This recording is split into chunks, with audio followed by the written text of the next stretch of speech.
and therefore the actual pass-through to the P&L has only been 10 basis points. The AI revenue numbers, the deal wins, the hiring, all these are positive signals. So the company's AI revenues now stand at 7.5% of the overall revenues, having seen a growth of 25-30% quarter on quarter. Deal wins super strong. 3 mega deals signed in the quarter, $12 billion is the total contract value, and headcount has gone up by 2,300 on a quarter-on-quarter basis. And plus, there is a wage hike effective 1st of April. The company says they are entering FY27 with a lot of positivity and optimism, considering the strong deal wins that the company has seen. So overall, it's a good set of numbers. There are no positive surprises, no negative surprises. Maybe you can quibble a bit about the margin performance and the rupee benefit. But the stock did well yesterday. It was up 1.2% yesterday, and from the start of the month, it's seen a rally of close to about 10%. So is there enough in the numbers to keep the rally going? The other one, which I'm watching very closely, is Wipro, because Wipro has said that on 16th of this month, along with numbers, they will also consider a buyback. Now, this comes on expected lines. Investec says that we're expecting a buyback of 16,000 crore rupees. Even Morgan Stanley, in their preview note, said that we're expecting Wipro to do a buyback. The last buyback done by Wipro was in July of 2023. It was 12,000 crore of a buyback. Now, Investec says the analysis for coming to that 16,000 number is the company has 41,000 crore of net cash on the books. Assuming they deploy 20% of the shareholder funds, then they could do about 16,000 crores. So it's a positive, but it confirms what the market was anticipating. Okay, all right. Thanks a lot for that, Reema. Well, I'm looking at JSW Steel, not a big mover in terms of the reaction to the operational performance, but since it came out just highlighting, it looks a little bit subdued. The Indian operations, the crude steel production was down 1%. The combined crude steel production was down close to around 2%. And for the year itself, they've actually done relatively better because capacities have come on stream. So the consolidated number is a growth of close to around 8%. Net, I mean, maybe Q4 is a little bit subdued, but there is a lot of buoyancy in the steel, the ferrous, as well as the non-ferrous market. So there is any kind of dip that could be bought into, though the valuations are at the upper end for this particular company. But I'll hop you across to Vivek. He's here to tell us about Poonawala Fincorp as well as IRB Infra. Morning, Vivek. Well, good morning. Yesterday morning we told you about how Poonawala Fincorp was likely to launch a QIP, and last evening, along expected lines, the company launched a QIP to go ahead and for a fundraise. Now, the base size of the QIP is 2,500 crore. Now, the company may exercise the option to go ahead and upsize this particular fundraise as well. The indicative issue price is at close to 370.7 rupees a share. This is at the bottom end of the indicative price band. The equity dilution at the base size will be slightly above 8%, and the usage of the proceeds, number one, it will be used for growth capital. The company may also use the funds for debt repayment, and also a certain amount may be used for general corporate purposes. Now, coming to IRB Infra, strong growth as far as March toll collections are concerned. IRB Group, which is IRB as well as the publicly listed InvIT and the private InvIT, have seen toll collections of 783 crore in the month gone by, up almost 21% on a year-on-year basis. FY26 toll collection robust at over 8,200 crore. But remember, this on an expanded base, and the company had quite a few new assets coming on stream. All right. Thanks very much for that. Sonal is joining in now with Godrej Properties and Prestige Estates. Sonal, morning. Good morning, Prashant. Q4 updates are coming in, and for Godrej Properties, it has reported the highest sales in the listed universe in FY26. For Q4, their collections are up 14% YOY, 86% sequentially, and sales are up 21% sequentially to come at 10,163 crore rupees. Collections grew by 17% on a YOY basis, close to 20,000 crore rupees in FY26, and sales came in at 34,171 crore rupees. They have actually achieved 105% of their bookings guidance already. However, collections are just 95% of their guidance, and that, of course, is a negative. The company says the momentum continues, and that is across geographies. For Prestige Estates, the company is making another entry in Mumbai, and this is in the Versova area, which is in Andheri, and this is with a JV with a developer which is in Mumbai and Pune, which is ABIL Group. The total development potential here is 1.7 million square feet with a revenue potential of 9,000 crore rupees. So continues to make strides in the Mumbai market. These two stocks will be in focus today. Got it. All right, Sonal, thanks for that. Let's hop across to Vinny, though. She's joining in on a Friday morning to tell us some of the stocks that are going to be in the news. Morning, Vinny. Good morning, Nigel. So first up, let's talk about Godfrey Phillips. Now, there was a case that was going on Godfrey Phillips, and this was a case that was filed by 24/7 Retail as well as Sameer Modi, who was once on the board of the company as well. This case is going on since 2024. Now, the Delhi High Court has officially recorded the withdrawal of this case. It was more like a family feud that was going on over the sale of this 24/7 Retail. The case is now fully closed, so that becomes a positive for Godfrey Phillips. So green is something that we could see here, given that this overhang actually comes to an end. BSE green expected here as well. They've received an order from SEBI to launch the BSE focused IT index derivatives as well. So one more product coming in for BSE, could see some increase in volumes over there. That's the anticipation, but as of now, positive there as well. Satwik green, we're expecting green on the screen for this one as well, as the company subsidiary has received an order of around 109 crore rupees. This is an order from an independent EPC player as well, for supply of solar PV modules. They have received a lot of orders in the last couple of months as well. So important to see the total order book in Q4 in their earnings as well. All right, Vinny, thanks very much for that. Well, that's stocks with news flow as we run into the market pre-open, which is about 25 minutes. So here's a quick recap of the stocks that we put out. Start with positive news flow. Wipro, IRB Infra, Godrej Properties, Prestige Estates, Godfrey Phillips, BSE and Satwik Green Energy. Stocks on the other side, TCS, JSW Steel and Poonawala, Fincorp. Let's go across to Manisha now with a roundup of all the action from the commodity space. Manisha, good morning. Morning, Prashant. Thank you for that. I'll start with the crude oil prices, where we are headed for a very sharp weekly decline by nearly 10%. The prices are holding near $96 a barrel as Israel continues to strike Lebanon, but Israel also is ready to negotiate with Lebanon is the latest coming in from that one. And that's exactly what the markets will watch out for.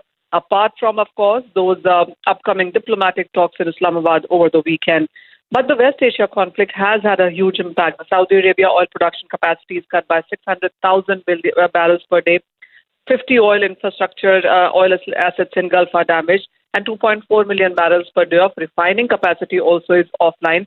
And those factors would continue to support the prices at around $95 a barrel level mark there. The crude prices have seen a decline, but we've seen some bit of a gain come in for the metals as a sector.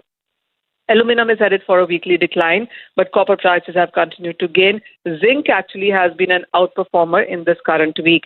And then gold and silver are back because of the decline in US dollar. And this is going to be a third weekly gain for both gold and silver prices there. The softer US dollar clearly a supportive factor here.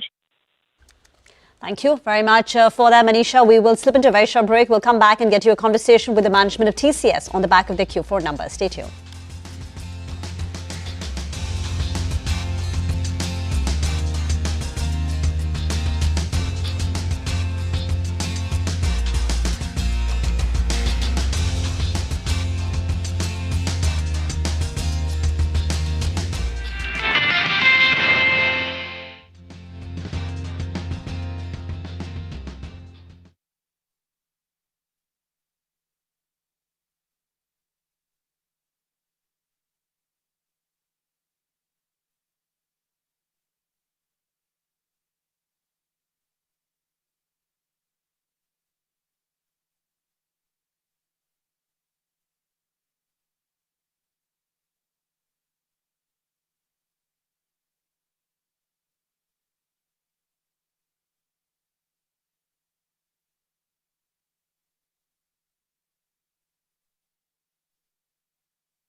Welcome back here, tuned in to Bazaar Morning Call. Well, it's that part of the show when Hormuz joins us to tell us about all the big movers yesterday and some of them backed by delivery. Hey, Hormuz, morning. Good morning, Nigel. And we are speaking about private banks during closing yesterday, and they were the big contributors to the nifty downside in yesterday's trading session. All of them, be it HDFC Bank, ICICI, Kotak, all of them ended with losses of just over 2%. But the interesting bit is the volumes picture. The volumes picture presents something different because HDFC Bank's volumes were lower than its 20-day average.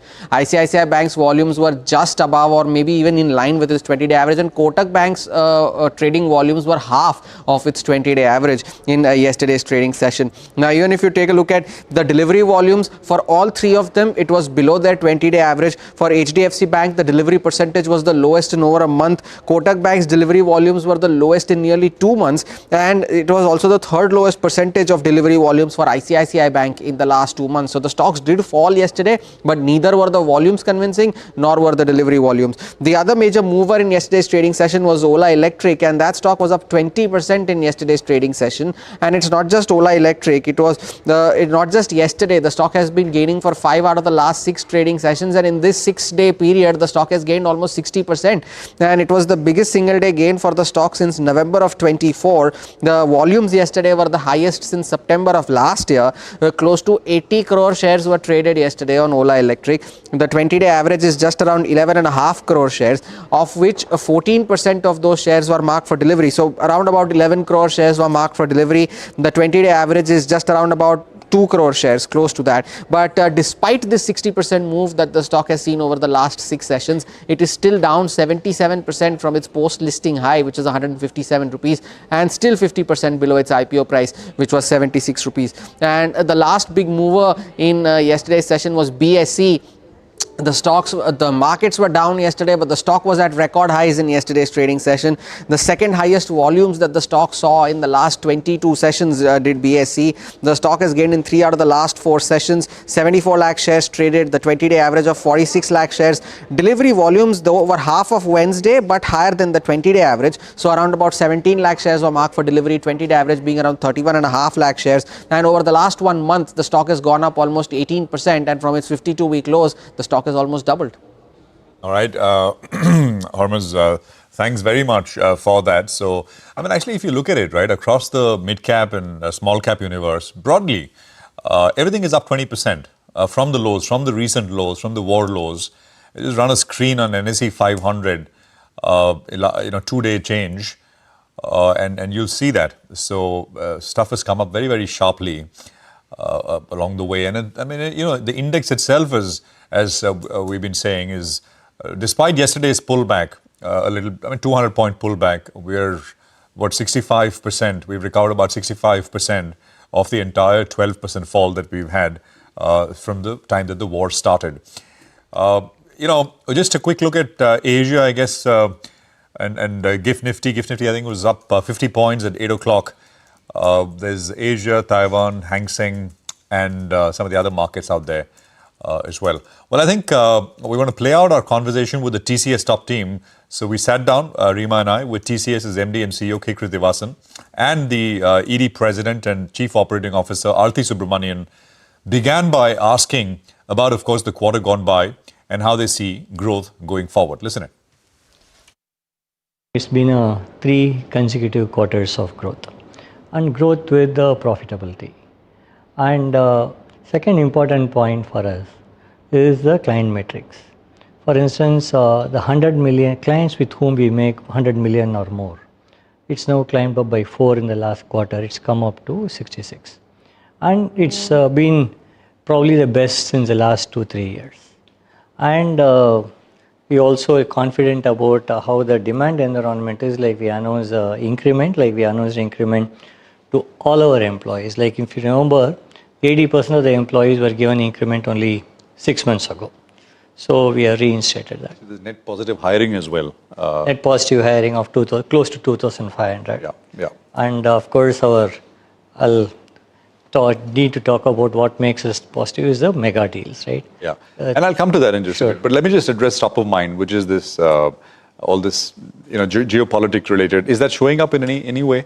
started? See, like there is both direct and indirect, right? Direct is very small exposure for us. It will be about 15 bips on a quarterly basis. But indirect, like the impact on the sentiment and also how it impacts the airlines industry, hospitality industry, tourism. So what would be the negative sentiment it will have? Probably that you will see if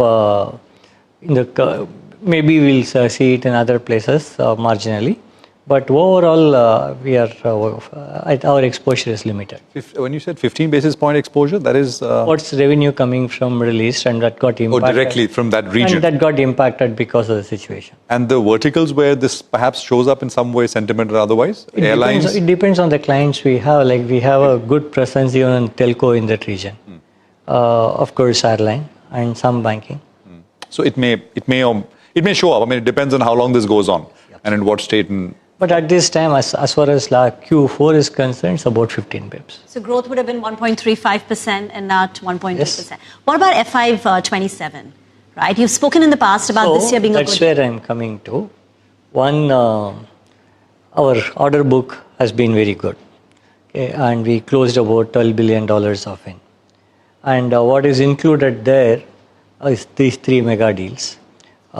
Particularly gratifying to us is what's the Marks and Spencer, who've been our client for many years, who have put their trust in us again, extended the relationship with TCS for another 5 years to bring in AI and operational excellence for them. And another pharma retailer in US, they will want us to do a product aligned operating model. It's a fairly large 5-year deal. And another UK telco for whom we'll do complete tech modernization. So these 3 give us the confidence that clients are willing to sign up for mega deals. On top of that, we have another 17 large deals. So all this and also the current demand that we see makes us quite confident about what's coming up in FY27. You know, there are a lot of positives in the numbers, but if you have to quibble and nitpick, it would be on the margins because you had a currency tailwind and yet margins went up only 10 basis points. Yes. So there are some investments that we made in the associates and also we had on the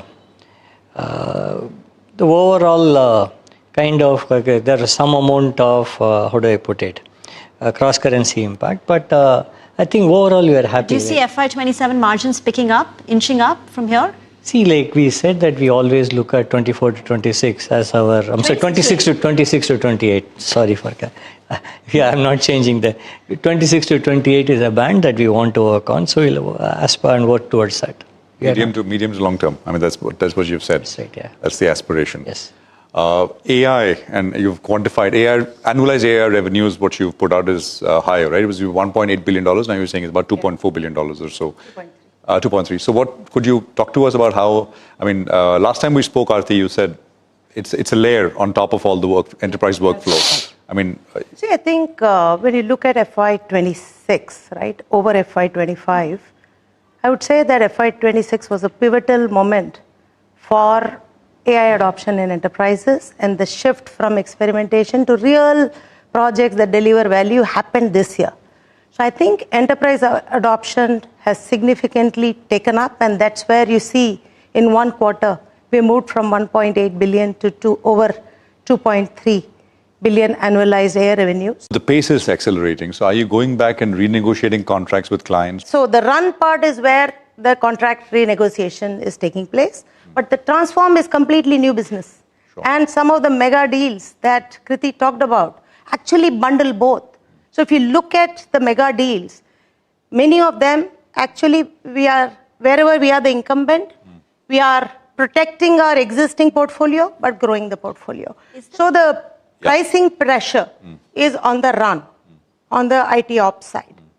You want to add anything to that? Pricing? In terms of like she said, what happens is there is a productivity to be gained.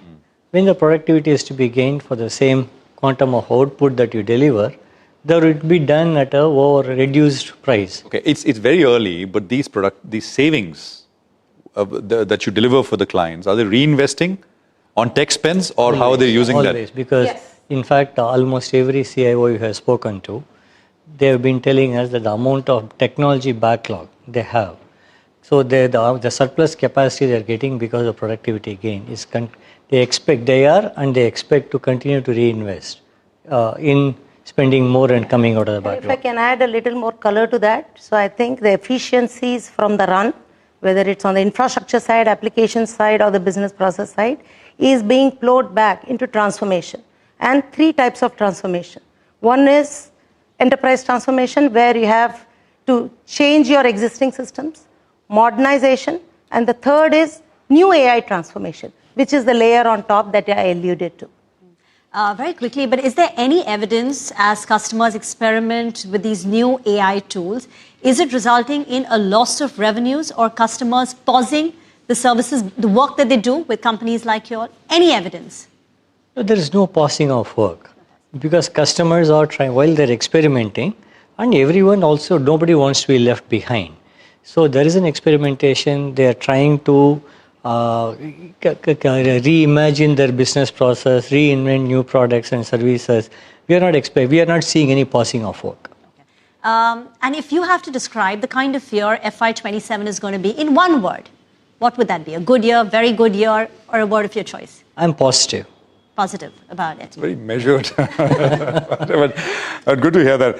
Do clients prefer multiple AI models, or is Aarti can handle, but I would expect, see the way how hyperscalers turned out, right? Almost every customer has signed up with, most of them sign up with multiple hyperscalers. Similarly, I would expect most of the customers to work with more than one model.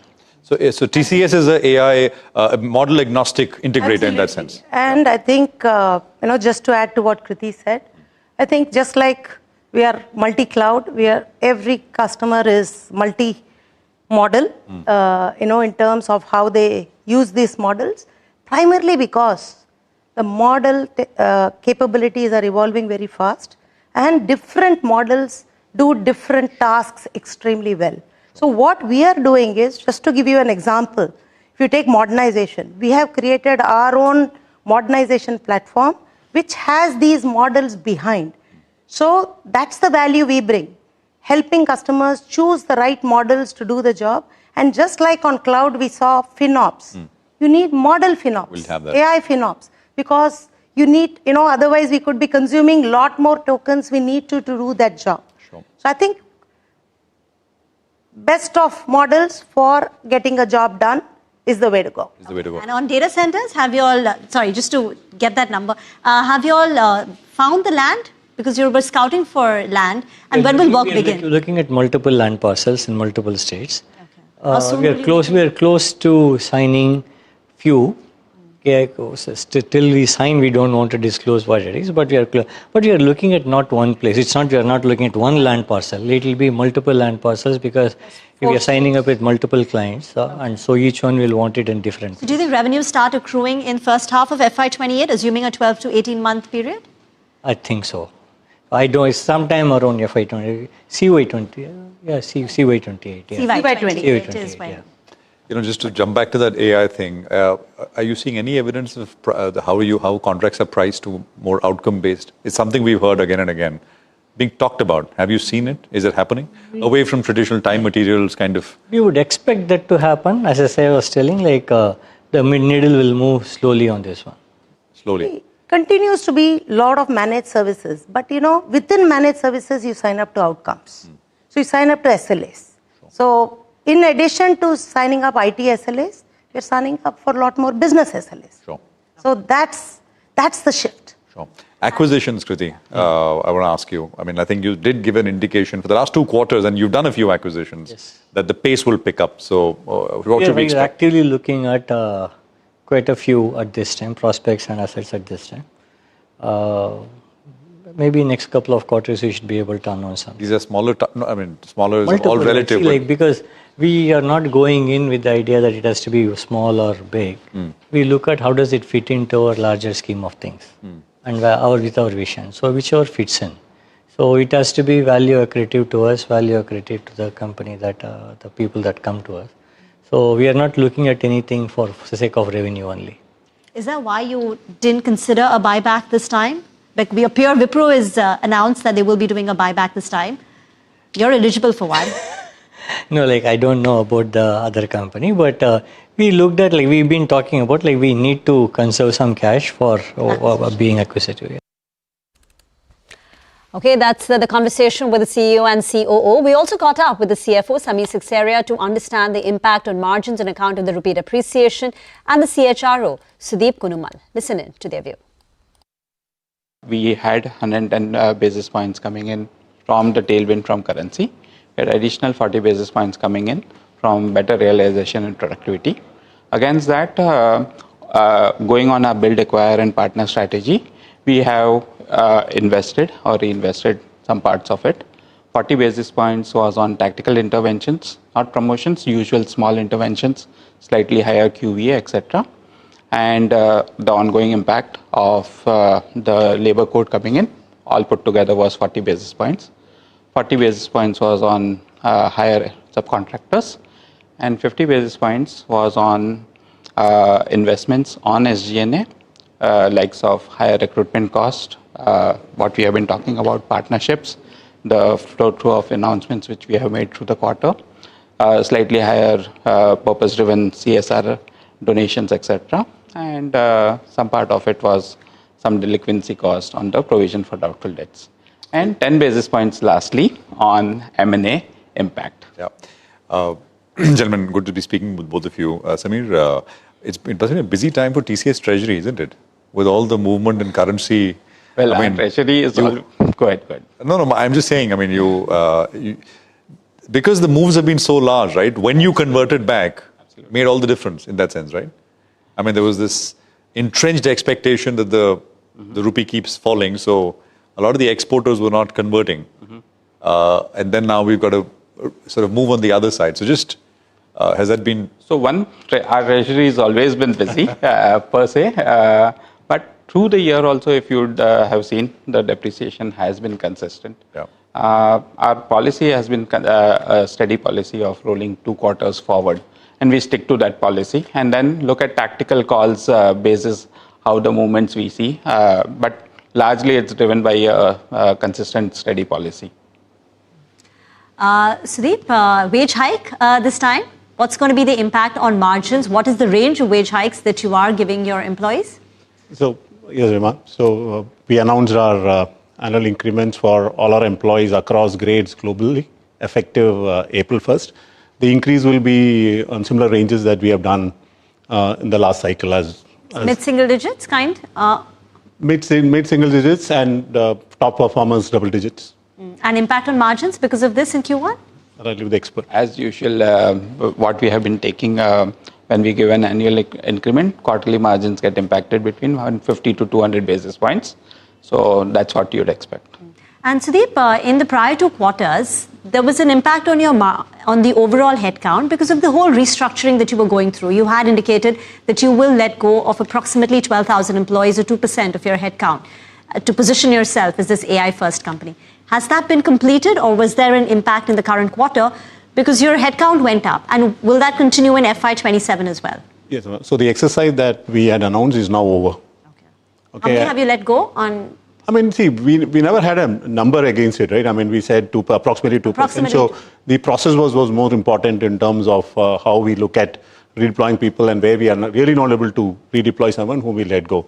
So that's where it is. And now the exercise is over, whatever we have announced. And so as a part of that exercise, what's the broad number that you'll have to let go? I mean, it was approximately in the range of 8,000 to 9,000 people. 8,000 to 9,000. And the hiring target for next year? So the last year we hired almost 44,000 talent from campuses, fresh talent.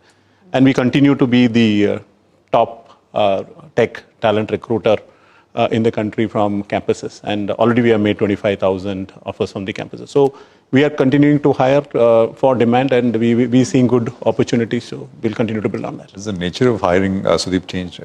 AI, etc. And the people that you pick up from campuses, freshers essentially, the skills that are required for AI-related work is... I mean, what we are generally seeing is when we are hiring for talent from these top universities and even through our national qualifier test, when we are interviewing, there are a good amount of kids who who are very AI native. They're very seamless, and we have now infused that into our ILP initial learning program as well, where we have now become AI introduced to most of the way we enable our curriculum.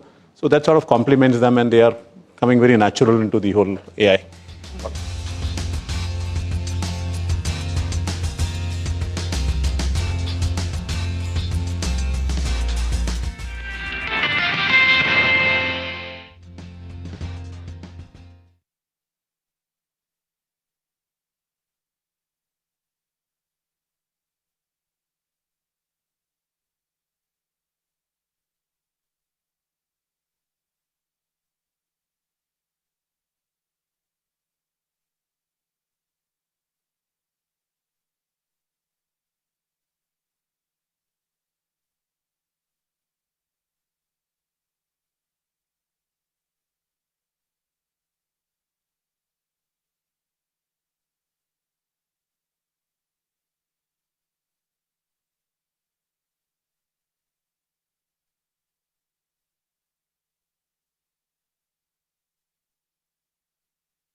Welcome back. Hope you're having a good Friday morning. Well, let's get some fundamental analysis going. Sid Khemka of Motilal Oswal Financial Services joins us on the show.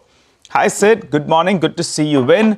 What's the view on TCS numbers? And was there any kind of read-through you have for the sector, keeping in mind that the sector actually has outperformed just in the last 45 days or so? Yeah, good morning, Nigel. Glad to be on the show. I think if you look at the broad numbers are mostly in line with expectations. But what we are seeing is that the overall numbers are not that great either. And due to a lack of near-term catalyst, we believe that the stock could remain sideways and the sector could.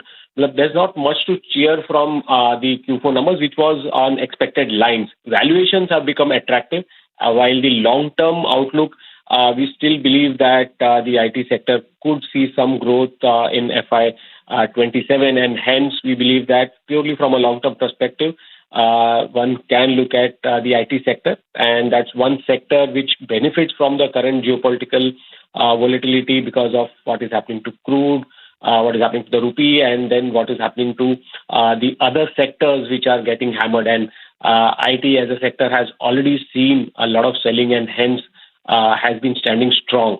So coming back to TCS, I think margins have been pretty strong, but the key concern has been growth and whatever benefits that they have been getting out from the employee productivity. We are seeing that revenue per employee has improved, but most of that benefits have been passed on to the clients, and hence we believe that given the AI deflationary environment, all the productivity benefits would largely be passed on to the clients, and hence see a stable kind of an environment for IT in the current environment. I was looking at Nomura's estimate, Siddharth, and for FY27, they're expecting margins to improve only 20 basis points. So 25.2 versus 25% in the prior year. So even though there are rupee depreciations, the actual pass-through to the P&L is there, but not very large on account of the reinvestments that the companies are doing. A lot of real estate updates have come through. The latest one is from Godrej Properties, where they've said that they've achieved 105% of their FY26 booking value guidance. Collections have gone up by 86% on a quarter-on-quarter basis. Real estate sector got hit very hard. Individual stocks are down 25-30%. Is there a buying opportunity in any? If yes, which one? Yeah, Rima, hi. So, first of all, we are not expecting any margin improvement in TCS. So, we are maintaining our margins at 25% for FY27 for TCS. So, that's a flattish margins expectation. And even on the EPS growth, we are expecting a marginal uptick, 8% kind of growth in FY27. So, not much of growth there. In terms of real estate, yes, some of the companies have come out with good numbers, and especially some of the companies with a retail offering. So I think the stocks, the sector has seen a big battering, because of the slowdown that was there in the previous quarters, and B, because of the expectation that the crude linked inflationary pressure might lead to some rate hikes in the coming few quarters. So I think overall valuation wise, I think definitely some of these stocks looks interesting. So stocks like Prestige Estates, where we have a very positive view, we believe earnings growth could continue to see steady growth going forward. Apart from that, Godrej Properties also is among our top preferred ideas in the real estate space, given that the company is expanding across India now from its home state and seeing good, given the good bag, the brand, the company is witnessing strong bookings across the region. So these two stocks is something that we like, Prestige Estates and Godrej Properties. Okay, all right. Sid, all that twinkles is aluminium, because from the outbreak of this war, actually, even gold pulled back 25%. And we at CNBC-TV18 put a piece online, on our YouTube channel, on the Gram as well. That has happened in the past. In a bull run, sometimes you see gold prices have pulled back 20, 30, even 35% if you trace it back for the last 45 years or so, and then recover. But aluminium is twinkling, because of the supply shortage. What's your view on these names? Nalco, Hindalco, and Vedanta. Should someone take money off the table, or it's going to be higher for longer because restarting these smelters are going to take a while? You'd rather say hang in there. Definitely, Nigel, I think in this environment, what we're seeing is that the demand for core industries, that is pretty strong. And in that, some of the core industrial metals, copper, zinc, and aluminium, we believe that there is going to be a strong demand outlook over the next few years, driven by heavy power demand for the reconstruction activities, for the industrial growth, as well as the AI data centers that are likely to consume much more of the power requirements that they have.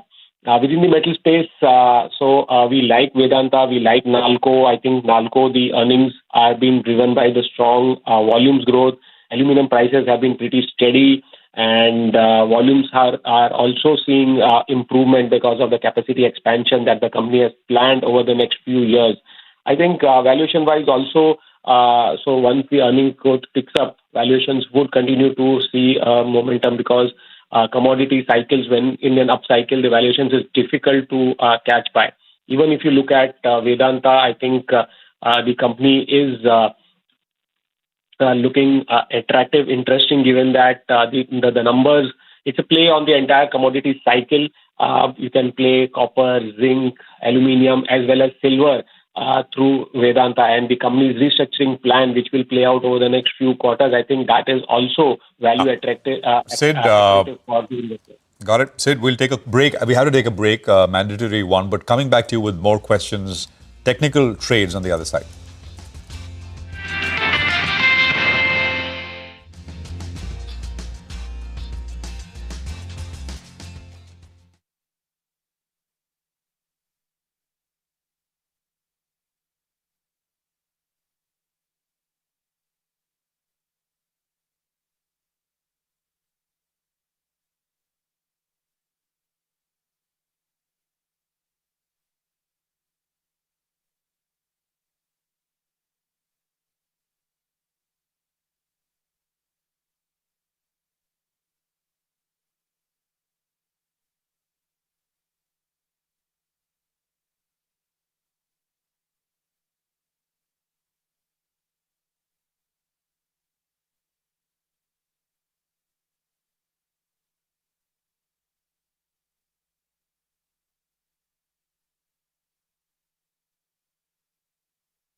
Welcome back. The rupee is starting flattish, slightly stronger, 92.57 compared to 92.66 at this point in time. And, it's looking good. Shriram Finance, I just want to kind of come back to it. Stocks back under 1,000 rupees. Sid, if you're there, any thoughts on this one? Shriram Finance? Yeah, Prashant. So I think if you look at the entire space, got some impact because of the expectation that the higher crude oil price could impact the demand. And if you look at the entire auto sector, that also got impacted. But I think overall the numbers have been pretty strong. That is one company that is among our preferred ideas within the financials. The company has a very good diversified AUM mix, and the recent rating upgrade as well as MUFG's equity infusion, we believe the rating upgrades, the cost of capital will come down, plus the growth capital is now in. So we are expecting that the NIMs to remain healthy, credit cost to come down, and overall we are expecting an about 20% AUM CAGR as well as around 30% PAT CAGR. With while valuations were up, now after the correction, we believe that the stock looks attractive, and we definitely have a positive view, a buy rating, and a target price of 1,200 on Shriram Finance. Thank you, Siddharth, for joining in. Pre-opening rates are coming through. And by the way, the setup, the handover from Asia has also been strong. So the Japanese market, Nikkei, is up 1.5%. Kospi is surging nearly 2%. The Taiwanese market is up 1%. And the GIFT Nifty is suggesting that after declining 222 points in yesterday's trading session, we could recoup about 150 points to begin trade with. 24,000 should be an immediate hurdle for us to conquer psychologically. And on the way down, yesterday's low of 23,682 will be important to defend. Mitesh Thakkar and Sudeep Shah of SBI Securities are now joining in on the show. Gentlemen, good morning. Thank you for joining in. Happy Friday. Mitesh, beginning with you, what would the trading call be on the Nifty if we get that gap up? Good morning, everyone. So I think my idea is that the Nifty is positively biased in the short term, unless until you see the Nifty break approximately 23,600. So with this gap up, I think the up move or the rebound, the bounce back should continue. We had made a high of around 24,025. I think that should be tested. And over the next couple of days, there's a good chance that we might even head towards 24,300, 350 zone. So that being the first target, I think I'll maintain a positive stance and will not worry about a 40-50 point kind of gap up. If I want to go long, I would still want to take long positions. Though I think slowly, because the stop loss is lower at 23,600, so you might want to add on any intraday tips. Sudeep, would you go long if we have a gap up opening and we open around the 23,900 mark? Good morning, Rima. Rima, what we feel is that post this gap up opening, there could be slight cooling off, like yesterday we had seen selling pressure from higher levels. So say a 50-60 point dip to begin with, closer to 23,820, 23,830. That would be a good area to go long. The bias is positive post that gap up. Yesterday it was just a day of consolidation, and it was a straight 4-day gain which we had seen till day before yesterday. So yesterday's cooling off should not be read as some kind of a profit booking or a severe selling pressure. So dips closer to 23,830, 23,820 should be used to go long. 23,700 will now act as a strong support, slightly below yesterday's low. So 23,700 I feel will act as a support until this holds. 24,100, 24,180 will be the targets that I am looking at in the short term. Got that. Let's talk about stocks then. Sudeep, which stocks do you have on your radar? A couple of them. One is from the defense space. Last few days, we have seen defense stocks making a strong comeback. And the strongest of them is BEL, Bharat Electronics Limited. 5-7 days of decent up move, a good base building, and a breakout yesterday. So what we feel is that this can be bought with a stop loss at 429 for a target of 456. The second is an auto ancillary, which is Lumax Auto. So here also we have seen a decent consolidation and post that a breakout yesterday. So we feel that from here on, the stock is poised to move higher and hit newer highs. And this can be bought at current levels as well as on dips of 17 10, 17, 15. Stop loss would be 1700. The targets would be 1800, 1830. Midesh, your stock calls? Yeah. On the stock side, I have a buy on Adani Enterprises with a stop at 2019 for targets of 2085. Cochin Shipyard is another one which features on the list. Managed to get past all the short-term averages. So buy with a stop below 1400 for targets of 1470. Couple of finance NBFC companies. Chola Finance is a buy with a stop at 1509 for targets of 1580, and Bajaj Finance is a buy with a stop at 889 for targets of 930. Okay, thank you very much. For that, we'll come back to you and get a 9-10 calls. For now, just want to highlight TCS in pre-open is down 1%, while Wipro has opened up strong on the buyback announcement. Stock is one of the top gainers, 3% up on that. But CLSA has turned constructive on the Indian equity markets. They've made some portfolio adjustments, changing their recommendation on individual stocks.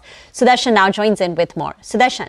So Indian equities might have surpassed maximum pain point because of West Asia war and its impact. Valuations had slipped below 10-year averages and sentiment had reached extreme bearishness. They are some of the factors why Vikas Jain of CLSA has turned constructive on Indian equities after 18 months of being bearish on the same market. And now these things have led to major changes to his portfolio. And the first one is he has decided to exit ITC and Bajaj Auto in favor of Varun Beverages and Mahindra.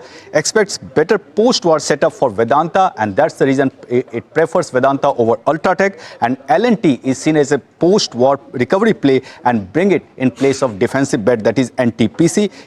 He sees better risk reward in Bajaj Finance than IndusInd Bank, and he has raised overweight on financials and cut the stance on IT to underweight and has swapped Tech Mahindra with HDFC Bank. Some of the stocks that he continues to hold in the portfolio, and those stocks are ICICI Bank, SBI, ONGC, Tata Motors, both passenger vehicle and commercial vehicle, Infosys, Avenue Supermart or say D-Mart, Eternal and Godrej Properties. Thank you very much for that. Good to see a bullish call coming through on, the Indian equity markets. In the morning, we were talking to Nomura. They downgraded India to a neutral.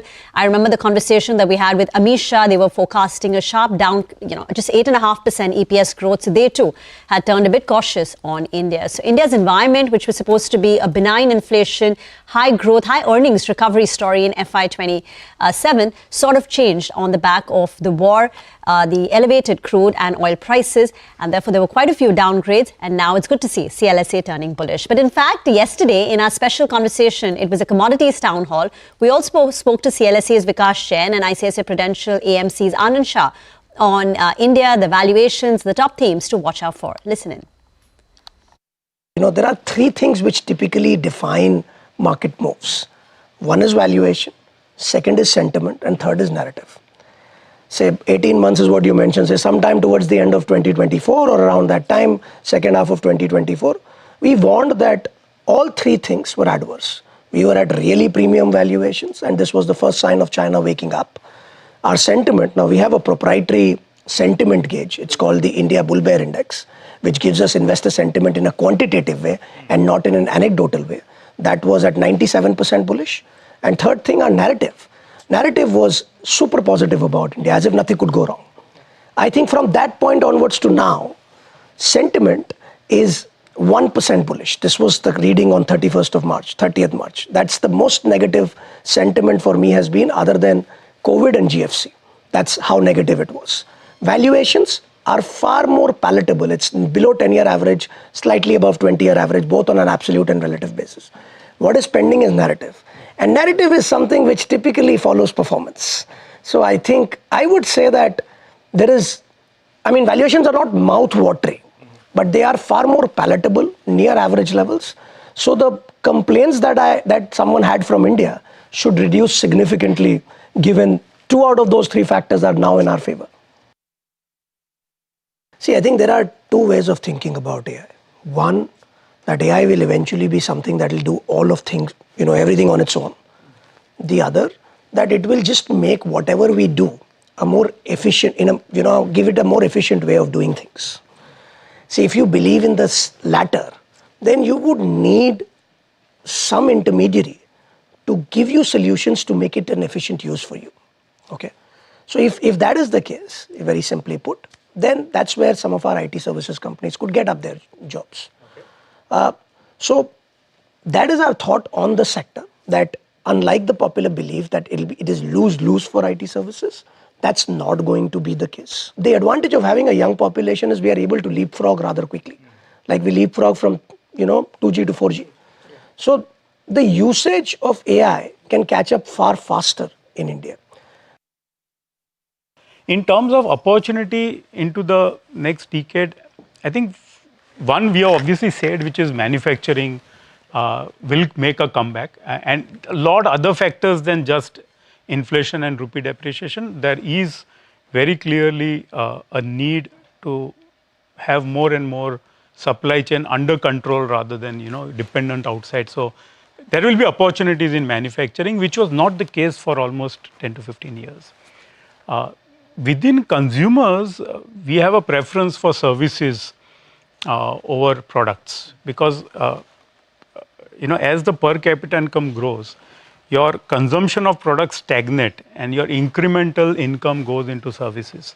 So what we saw in terms of wealth creation in the consumer products, be it FMCG to auto, we will see similarly a lot of opportunities in the services industry as the per capita income grows and India becomes richer.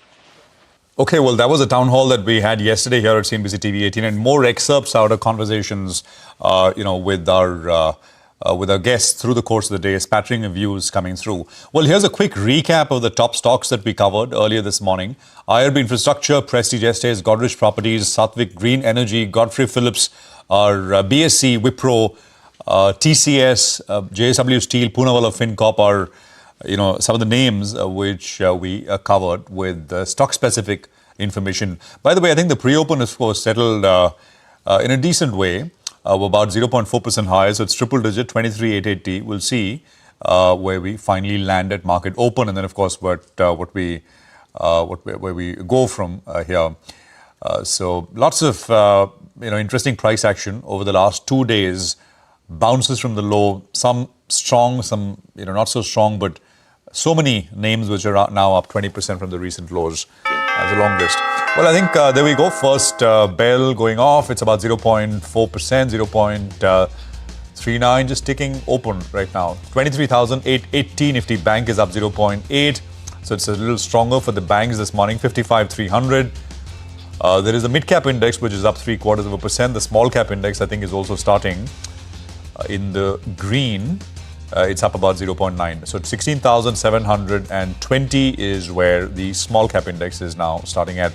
1,500 stocks are higher, 200 stocks are lower. So that is the 7:1 advances to decline ratio. Right to the word go, but this is very early and we'll have to watch this one. Wipro is the top gainer, is followed by Shriram Finances, Bajaj Finance, Tata Steel. On the downside, there's Bajaj Auto, Sun Pharma, Infosys, which are the losers. But it's by far broadly up and about 0.5% on the Nifty. Rima. Well, TCS is under pressure. TCS has lost 2% at open 25.38. So it's giving back some of the outperformance that it had, the gains that it had since the start of April when stock rallied 10%. Tech Mahindra, Infosys also opening in the red. Along with that, HCL Tech. In fact, the entire IT basket, barring Wipro, straight away down 1.5% to 2%. Wipro, though, stands out on the way up on account of the buyback support. Other than that, Sun Pharma is your top loser, so that straight away lost about 3.5%. HUL, Hindalco open in the red, but the cuts are not meaningful. On the way up, Shriram Finance has been a big mover. This month, Shriram Finance has rebounded 18%. And today, it's right on top of the leaderboard. In terms of the banking names, it's Axis Bank, 2% up, followed by ICICI Bank, 1.25% up. And overall, the banking stocks are outperforming today, with the Nifty Bank up 1.2%, outperforming the Nifty and the Sensex, which are up 0.6-0.7%. Eicher Motors, there is a new launch there, a Flying Flea EV, and that's gotten the stock excited. They valued it, I think, at 2.7, 2.8 lakh. 2.79. And stock, the reception from the share market to that launch seems to be positive. Stock is up nearly 3%. Tata Steel, BEL, Interglobe Aviation continues to see buying. Power Grid is higher in trade. M&M, HDFC Life, SBI. These are some stocks where the gains are in excess of 1%. But all in all, the Nifty is now building on that gap up opening. We had opened below 23,900 and now we're closer to 23,940. 950. Well, that's right, Rima. And the current in the broader market seems to be back just in the near term. Even yesterday, the Nifty ended lower. The mid-cap index ended in the green. And today, the mid-cap index is already up 1.3%. Few stocks that are buzzing around. ITDC is up 5.5%. Ola, what's going on there? 22 rupees stock has become 38 rupees. But this stock was 138 rupees as well, maybe 18 months or thereabouts ago. So that stock has seen a big spike up. And volumes are massive on that name. Grow, Billion Brains, that stock is up 3.5%. In fact, for the week itself, Grow is up close to around 18%. So big move is what you're seeing on that name. Another stock is IFCI, I think because of the indirect stake that it has in NSE. That's been buzzing of late. Even in yesterday's trading session, it was up. And today as well, it was up. So, it's moving up in trade today. What else is moving in trade? Well, I think Andhra Cement, is moving from circuit to circuit on a day-to-day basis. It's up close to around 27%. I think a year or so ago, it was a 100 rupee stock, Andhra Cement. It's on BSE listed. So, just keep an eye out on that. There is some kind of murmur that maybe there could be some kind of unlocking of value. We'll have to wait by to hear that. Cohance, that stock is up close to around 6.5%. Decent volumes on that name as well. Net, a good start to trade. Friday evening is going to be rocking personally, but Friday morning for the markets has opened up well in the green. Nifty up 150 points. The Nifty Bank as well is up, and the breadth of the markets looking brilliant. Absolutely. And I think it's a good-looking screen right at the word go. 23,945, so 170 points in the green at this stage. Well, let's bring in Dheeraj Agarwal, who's with us, Managing Director at Ambit Investment Managers. Dheeraj, good morning. Great to have you with us here on the program. Thanks for joining in. First thoughts on state of affairs, Dheeraj, and then we'll sort of pick up on individual specific things. TCS, of course, has reported. We'll get to IT in a bit, but broad thoughts. Yeah, so, there's a sign of relief, obviously, with the ceasefire. It's not all done, all solved yet, but it's certainly a step in the positive direction. I hope things settle down in the Middle East for multiple reasons, global economy, humanitarian, all of that. It's going to be challenging to restore the world to an absolute normal condition as it was before the war. I think the world has changed, but hopefully it'll be better than what it was last month. And that'll be a big relief for markets, economy, oil prices, everything. Dheeraj, I remember our last conversation where you said that your personal gut is that it's a possibility the Nifty heads down to levels of 20,000. We didn't quite get there, but now that we seem to be on a path of de-escalation, do you see the downside more protected? If you had to make a bet now, your own personal feeling on where the markets are headed from here? Well, I said 20,000 is a possibility, 22,000 is almost a high probability, which actually happened. I'm not very happy about that because it was a painful situation for the market. But, views and hopes are two different things. So, with de-escalation, and let's assume for the time being the war actually subsides and we get some positive outcome from discussions this weekend. I think the immediate large risk to the market goes away. And India reverts to the situation where it was, let's say, pre-war, which was okay, but I wouldn't say very exciting or bullish. So I've been cautious on the markets, even on your channel for the last year or so, primarily because I think we are lacking engines of growth. And you can see that in the way the world markets are reacting at this point. Taiwan is almost close to life highs. Korea is little below life highs. Korea is, by the way, of 40% YTD. Despite the war. US markets are very close to life highs, so is Japan. India is still 9-10% down. So we lack growth levers in the near term. And if the war risk goes away, my view would be that we go back into a sideways consolidation zone for maybe next 1 year more. All right. Hi, Dheeraj. Good to see you in. Dheeraj, with sideways markets ain't so bad, right? You get your required quantity at the desired price, in a wobbly market or in a market that's consolidating. So you pick up a particular theme that looks good from here, given hopefully the war is behind us, And going by the cues that are getting on the domestic front, which one would that be? So two things. Yes, I mean, a sideways market is not. I mean, it's better than bear markets, right? So it's for sure. Sideways market can also be painful, particularly when you see asset prices on the world going up, and yours isn't. It's painful if highs will continue to sell. They'll keep putting pressure on the markets and so on, because relatively speaking, they'll find other and better avenues to invest. But in a sideways market, select stocks, select sectors can do well, obviously. The sideways market definition is something goes down, something goes up. And there are investment opportunities. On your second question, I continue to maintain that we are a themeless market at this point. Okay. So this is the first time probably in the last 25, 30 years I've been tracking the markets. It's a completely themeless. Actually, 90s was also sort of a themeless market. So this is similar. This is a themeless market. In every sector, we will find buy and sell opportunities. But will a sector do meaningfully better than a sector B, or a theme will do meaningfully better than sector B at this point of time? Is a huge question mark. So it's a stock pickers market. We will have to look for companies which are delivering numbers at reasonable valuations. Okay, all right. I don't know about the delivery of numbers, but valuations seem to be reasonable in the tech space, at least post the sharp correction that we have seen. Yeah. How would you look at this? Because, off and on you're getting these sound bites coming from Anthropic, there's some kind of jitters that are felt, and these companies will not grow a great deal. But is that factored in the price? TCS, the stock is down close to 1.5%. It's seen a big recovery from the lows. Valuations are on their side. And if you look at margins, I was reading a note. If you compare it to pre-COVID, this is one of the few companies that margins are actually better in comparison to pre-COVID. Other companies have seen a margin decline, but the stock is down 1.5%. IT, positive or negative? Your view? So, I like to simplify things, right? So, people track multiple variables, multiple metrics. I just want to simplify it down to say, what's the growth, what's the cash flow generation, what's the ROE? So, I mean, you mentioned examples of TCS, but let me just say, most of the large cap frontline IDs,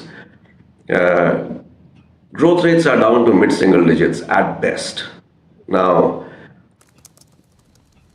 with those growth rates, the current valuations may not be expensive, but do these names become screaming buys at this price? I doubt it.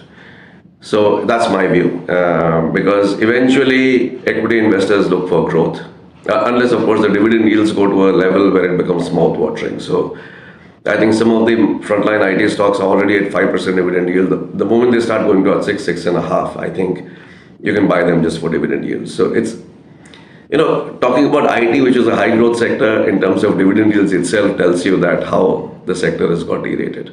But within the sector, there could be names which are delivering, let's say, high teens, mid-teens, 20% type earnings growth, where valuations are reasonable for that kind of growth. Those could be a buy. Harmish just sent me on TCS the Bloomberg snapshot of how many brokerages actually track TCS. And we've got about more than 50. And the key takeaway is that 72% of them are bullish on TCS. Where the target price is higher than where the currently is. They've got a buy, outperform kind of a rating. Hold is 17%, and only 2 sell rating. 5 analysts have got a sell call, the prominent ones being Citi and Jefferies. So at least the target prices and the rating on TCS seem to be more on the upside. Dheeraj, any signs of domestic inflow slowing into the market? We know flows typically track return.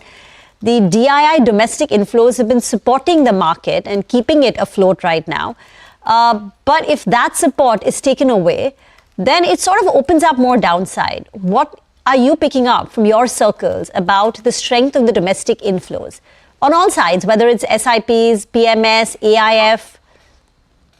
So PMS AIF has been slow for last year and a half. If you actually look at the PMS AIF numbers, the net inflow has not been very strong, but I see no signs of slacking on domestic mutual fund side. It's already come down from, let's say, 35,000-40,000 crores per month average to 25,000-27,000 crores per month average. From talking to my clients, friends, colleagues, I don't see that number slowing down yet. I think the risk on that at this point of time seems pretty low. But I will point out a different risk in that context. So till a few months ago, as per rough estimates, domestic mutual funds was sitting at about 7% cash, 6.5–7% cash. Last 2 months of aggressive FI selling, which means a very aggressive DII deployment, I think those cash levels would be down to below 3% now, right? Because the cash at 6%, or let's say give or take $60 billion mutual fund AUM would be $5, $6, $7 billion. Last month itself was very aggressive FI selling, very aggressive DI deployment. So the dry gunpowder is running out, and if FI selling persists, even with this kind of domestic inflow, the fund flow situation will become a bit negative going forward. Any other sectoral views that you have, Dheeraj? You gave your opinion on IT, but what about large banks? What about the consumption names? We're getting a lot of positive views on the premium discretionary consumption side, saying that it is seeing a bit of a recovery. It is. And consumer discretionary is seeing a little bit of a demand tailwind at this point. And again, see, banks, there is nothing wrong. Large private banks doing well. There is no NPL challenges. But most of them, actually, I won't say most of them. There are a few where valuations offer not much of an upside, and there are a few where valuations offer a little bit of an upside like room. So there is literally no sector thematic. You can buy a couple of private banks, you can avoid most of the private banks. Similarly, in consumer discretionary, there are 2 or 3 or 4 buy ideas, maybe not everything. So it's literally the kind of market that we used to see in 90s. Then let's say there are 4 great banks or 4 great consumer discretionary companies, all growing at broadly similar rate. Then you have to see what the relative valuations and how it stacks up and where there is upside and where there isn't. This is very, very different from the market that we've been used to in the last 10 years or 15 years, where when one theme moved up, everything moved up, irrespective of what the valuations were. Most notable of that phase was 2015 to 20, when consumer stocks were going up irrespective of whatever valuations, and 2 or 3 private banks were going up irrespective of whatever the valuations are. That era is not coming back again in a big hurry. Yeah, got that. The thing is, Dheeraj, for people, for the vast majority, the investment opportunities, of course, you can invest outside markets, and many do actually. But for the vast majority, it is very much still the market here, right? The home market. So it's this against that, not India against Korea, but this stock against that stock, or this sector against that sector. When you talk about relatively what will do well, because you want the best return on your money. So yeah, that's the context, I guess, for most. You'd agree, Dheeraj, right? Yeah, I would totally agree. Except that what has changed as compared to the previous market cycles and this one is, in previous market cycles, you could say financials look good. Let's just buy financials, right? Or let's say capital goods look good when the government capex was roaring away, or especially the PSU-driven capital stocks look good. Let's buy all capital goods stock, and this whole sector did well. Now you'll have to sit back and decide, just to take names as examples, not as recommendations. ABB could be a buy, but Siemens could be a sell. Right? So buying a basket of ABB and Siemens will not really help the portfolio. Similarly, let's say Axis Bank could be a buy and ICICI Bank could be an avoid because of the valuation difference. So that's the incremental challenge investment managers, professional investment managers, as well as retail investors investing directly in the market now face. So it's harder. Just to, even YTD, for example, 125 stocks out of BSE 500 are positive, despite a sharp sell-off in the month of March. Of which the top 10 names are up between 25% to 50%. The top gainer in BSE 500 is Hitachi Energy with a gain of 55%. But Hitachi Energy gaining 55% doesn't mean all capital goods stocks have done well.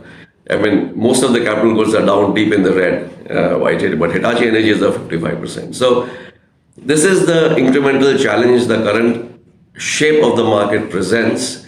It has to be very carefully bottom-up stock selection kind of a market. In a market where only 20-30% of the names give you decent returns, you can see how difficult the investment job is. So I think the easy money era is over. One of the marketing trips from Ambit, I met a client in Delhi and he said, I'm making 10% a month. Can you do more than that? I said, if you can deliver that, I'll give you my money to manage. I think that era is over. Put the 10% a month guy in touch with us. Yeah, we'd like to get his views. Dheeraj, tell him I'm okay with 2% a month. We'll correct after the show. No, I mean... 2% positive, huh? Dheeraj, but in a way, right, that's a more normal kind of market, right?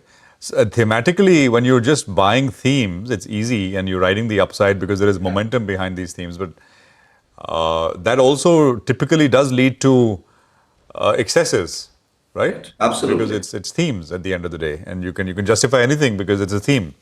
Right. I totally agree. So it is actually a market where, just to put it a bit humorously, it's a market where analysts and fund managers have a job.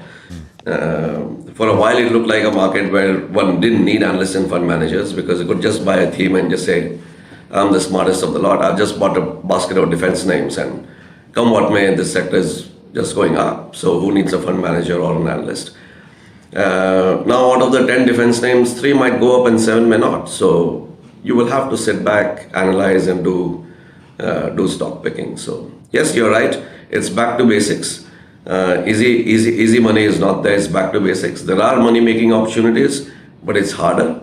It will require some real hard work and incisive research.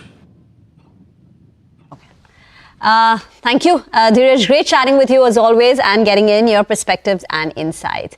Moving on now to our next discussion. Now, after more than 2 decades of scientific effort, India has crossed one of the most consequential milestones in its civil nuclear program. The prototype fast breeder reactor at Kalpakam in Tamil Nadu has achieved first criticality, and with this, India decisively advances into the next stage, the second stage of its 3-stage nuclear power program. To discuss this, we are joined by Nikhil Nigania, Director, Senior Analyst, Bernstein, and Karthik Ganeshan, Fellow and Director, Strategic Partnerships at CEEW. So, gentlemen, for those who are not very familiar with all these terms, this fast breeder nuclear reactor achieving that criticality, the first stage, moving to second stage. So, Nikhil, if I may start with you, can you explain simply what actually has happened, why is it so significant, and what lies ahead? No, absolutely. So if you look at India, we have a 3-stage nuclear plan, which was laid out many years back. So in the first stage, which is what we have, the operating plants right now, about 9 gigawatts of capacity, we are using mostly natural uranium as a fuel. The output of this is a spent fuel, which is planned to be used in the second stage, plutonium along with uranium as well. So this second stage is the fast breeder stage. And the end goal is to reach a third stage where we will extensively use thorium as a fuel. And India does not have uranium. We don't have a lot of uranium reserves, but we have one of the highest thorium reserves in the world. So the end goal is to reach a third stage where we can start using thorium as a fuel. And hence this second stage was critical, which took us almost 20 years actually to reach. But now finally criticality has been reached for this power plant. And how long does it take? So now we've, successfully completed phase 1, stage 1. We move to stage 2. How long do you think stage 2 takes? When do we get to stage 3? Because we have this big ambition of, by 2047, achieving significant, I think 100 mega, I'm not sure what the number is, but of nuclear energy by the time we get to Viksit Bharat. 100 gigawatt, right? Yeah. So we have a goal of 100 gigawatts by 2047. It's ambitious, but very well thought goal. To reach there, I think irrespective of whether we reach stage 3 by then or not, I think we still can do it with natural uranium or enriched uranium, which we can buy from Russia or France or Canada. So that goal, I think, irrespective of stage 3, can be reached. But to your other question, from stage 2 to stage 3, it can take decades, in my view, till we build enough reserves of plutonium to blend with thorium and then go to stage 3. Enough reserves of uranium, right? Uranium-233 from out of the second stage, yeah. Because you'll need many more of these fast-breeder reactors to get U-33, which then goes into the third stage along with thorium. So let's get Karthik into the conversation as well. Nikhil and Karthik, good morning. Prashant here. Karthik, yeah, exactly that question. I mean, actually, we'll come to implications for the private sector and companies and listed and profits, etc. in a bit. But just your thoughts, initial starting thoughts. As Nikhil has already said, I think we've got a program that's scientifically sound, which they've obviously put their weight behind for many years. And they've come up with this victory. I mean, when I was coming out of grad school in 2012, there was hope that the PFBR would actually attain criticality. It's 14 years since, and, they've just about done it. It's not yet production quality, right? They will still be going through tests to see whether it actually sustains and whether we're actually able to control the heat and then generate electricity out of it. And as we said, it might take maybe another decade before we actually have even another reactor that actually on the PFBR platform. That said, the main challenge that I feel with this approach that we've taken is the scientific system seems to be behind this technology and this approach, whereas the economics system and the regulators that control our electricity sector, they don't seem to have the vision to sort of look that far beyond and say, what, I want us to commit to the resources that it will take for us to do the scaling. So while 100 gigawatt has been laid out as a wish list, getting there really requires the financial system and the electricity sector regulators to recognize that signing up for something that will actually hold you in good stead over 50, 60, 70 years is something that we need to sort of put our weight behind right now. And that's not quite happening yet. And that's one of the reasons why the first stage itself has floundered, right? So we need to have many more reactors off the first stage and the second stage before we actually get to a stage 3. Yeah. Hopefully, Karthik, but the legislative push is there, right? I mean, I think the Parliament passed that nuclear bill. Yeah, exactly. So the Parliament has passed the bill, and absolutely there is, of course, the private sector that's going to be involved coming in. But the thing is that it is very much NPCI-led story so far, which means that it is subject. So, for instance, one of the reasons why we've had these problems is, recovering schedule when you actually have a delay and justifying the investments that are required to recover the schedule, which will actually prevent us from massive cost overruns, requires this full legislative process to be acted on, which doesn't unfortunately help improve the pace of construction. Yeah. So to the extent that, it's going to be the stranglehold of the public sector, it is going to be challenging, but at the same time, all of the talent currently exists in this public sector setup. Yeah. So we have to really see that the public sector comes out and says, I'm willing to share all of my know-how and talent to then effectively drive it. But unfortunately, even with the top brass, what we've clearly heard is, yes, private sector can come in, there'll be suppliers, there'll be vendors, but it'll still be a public sector program. It's great for safety. It's great for a system that we know will work for the people. But whether it'll actually scale at the pace needed given the current approaches and constraints is definitely a big question. Yeah, but Karthik, I've spoken to companies like Tata. This is before the bill got passed in the Parliament, like Tata Power, etc. And they've said it's a process, right? I mean, because NPCI is the sole custodian of nuclear energy plants.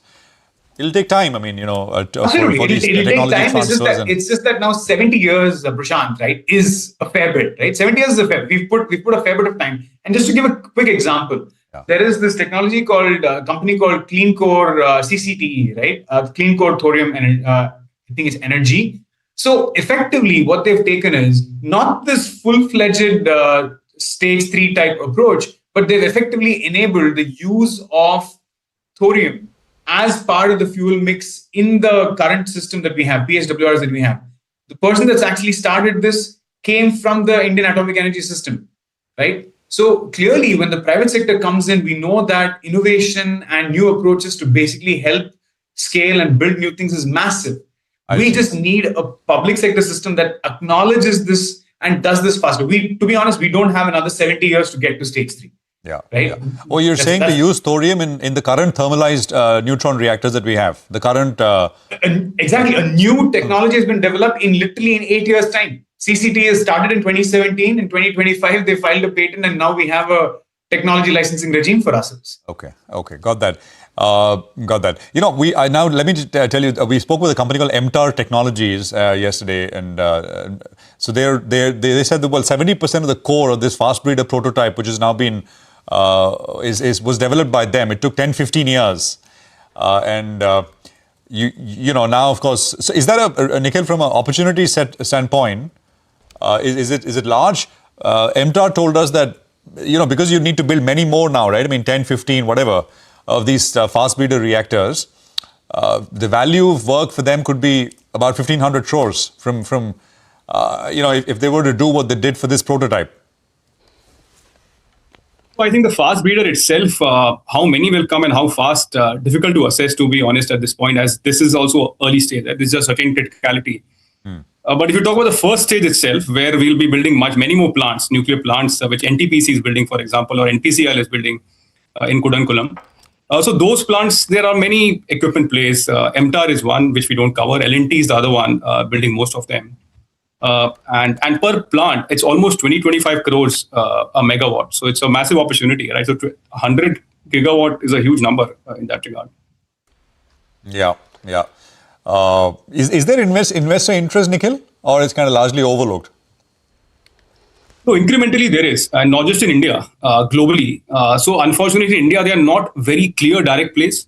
So apart from L&T, MTAR, as you said, KSP Pumps, another one which makes pumps, which we don't cover. And on the asset ownership side, NTPC plans to build one, possibly Adani Power or Tata Power as well at some point. Interest is definitely there globally, incrementally in India, but we don't have very clear direct plays yet. It really comes down to the offtake, right? Ultimately, if we basically see that the offtake for the electricity that nuclear will generate at a fixed price may be higher than what you have currently selling today. If the offtake is there, that's when the financial system will basically start putting its weight behind it, right? So there is no clear order book for that massive size right now, Prashant, right? That's the main problem. And the order book will come only when you utility say that I'm willing to get into a PPA for the next 45-50 years at 7 rupees a kilowatt hour, which is higher, but it gives you this immense amount of base load capacity, which can actually also be tweaked up and down. But we just don't have a system that can actually accept that pricing regime over 45-50 years. Everybody will be like, no, I want something that's cheaper, that's not as much lock-in. So yeah, it's a different approach to really getting nuclear on board at this scale. I think we need to really learn from what France did post the first oil shock in 1973. Yeah, with nuclear as well, Karthik, you agree that this thorium approach is the right one, right? Because fast breeder technology is not new, it's old. But the point is, it's not a stable system, and that's why countries have not adopted it. But the fact is, we don't have uranium; we have a lot of thorium. We've put all our eggs in this 3-stage basket, which is great, and I think it can really hold up. But the thing is, a country like China, which also, I would say is not super endowed with a lot of uranium, they've got at least 10 different technologies that are currently being tested. Given the regime that they have, one can argue whether it's the right one for India or not. So many of them are up and running at pilot scale, right? Molten salt reactors, liquid sodium cooled reactors. There is at least a possibility that you'll get a winner. But the thing is, when you just invest so heavily in one, you better come out of this successfully. Now, clearly the thorium-based option is something that will work for India if we chug at it. But the thing is, there is this thing about bringing yet another, few hundred million people out of, I wouldn't call it energy poverty anymore, but really low levels of energy consumption. So we don't want, the power minister to come and say, let's build yet another 20 gigawatt worth of coal, when that could have been a nuclear power plant doing exactly what the coal-fired power plant does. So scaling it right now is a challenge, and we need to see what will get us to that scale. And I think combining that with a lot more R&D spending and diversifying what we are chasing, so that we build that case. Yeah. But I think the system does not have the resources that it needs. That's what I've heard from the insiders there, at least. Yeah. Got that. That's useful. And of course, when we talk about all these new technologies, every generation dreams of fusion, right? So that's the ultimate. So there is work going on that as well for, I guess, decades, and we'll see. Yeah. Sorry, Karthik, you want to add quickly? 30 seconds. I think there are startups, by the way, in India. There are startups in India that are looking at fusion. India is very much part of the effort of fusion that's happening globally. So, yeah, I think we'll get there. We'll get there. I guess, not for this Friday morning in any case.